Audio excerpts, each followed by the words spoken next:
and today I'll be reviewing this romantic drama just dropped on Netflix called The Photograph, and it is starring Issa Rae, Lakeith Stanfield, and this movie is directed by Stella Maggie. So this movie came out in 2020, and when I saw the trailer, The Photograph, I was like, ooh, this movie's premise and overall this movie trailer did look interesting that I had to check it out whenever I have time, and this movie finally dropped on Netflix. I was like, ooh, it's really good. I can now finally see this movie because I am actually a huge fan of Issa Rae. I find her she's very funny and charming present on screen whenever she's in any movies. And one of the movie I see recently with her, like anything I've seen, she's really always good. So I'm really glad she's getting all this leading romantic role because she is so good looking and she does have the physique.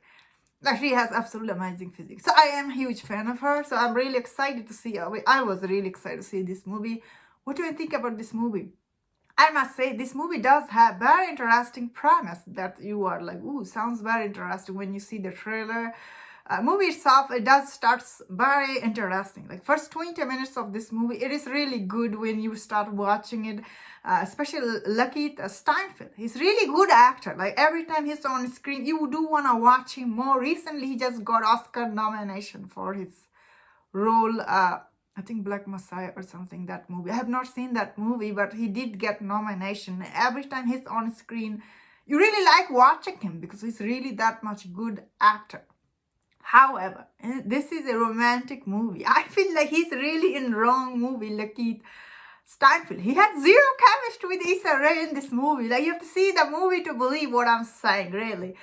Although this movie, it is supposed to be centered around Issa Rae and Lakeith Stanfield. Unfortunately, this movie does spend a lot of its time with, in this movie, May and her mom love story, because this movie is trying to give like two generation love story, how somehow they will connect together, which is a very interesting idea on paper. But on movie, when you start watching it, like after 20 minutes, this movie became very repetitive. All the flashback scene in this movie, I did found them very interesting. They're so good. Even May's mom's mom, she's even so good, compelling character. Even May's mom is compelling, of course. We see her. However, unfortunately, this movie does lose its main focus on May, because we are here to watch May's story, and I didn't find May had any difficulties that she wasn't able to with Lakeith Stanfield. Like end of this movie, you're like, what is the point of it? You know, like the point was like she get all information through the photograph and all the letter through. She learned about her mom. I guess that was the point of it. But this movie didn't do good job on.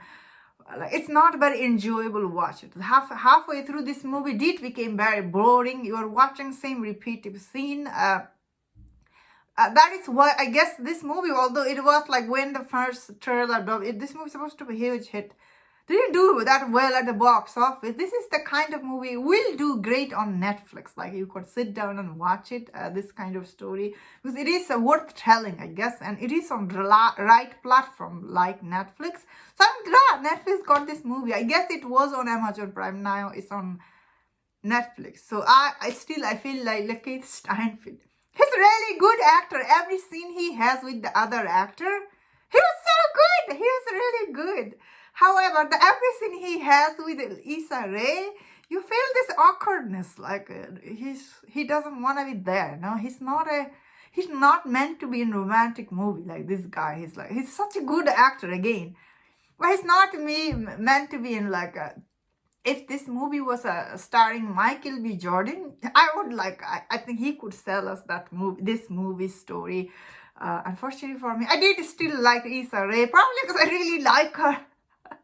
I thought she tried her best to get a chemistry with him, but I did not feel any chemistry between these two lead, unfortunately. Although this movie tries so hard to make you feel for them, but you feel nothing. You do feel, however, for their mom. Issa Rae's mom, like you feel like she had a good chemistry, however, with the guy she was seeing. So that was very interesting. This movie, it is kind of mixed bag, but it is interesting watch for me. And that was my thought on this movie. Let me know in the comment, what do you think about this movie? If you enjoyed this review, don't forget your other reviews on other Netflix movies. If you enjoyed this, please subscribe. Until I see you next time, please take care.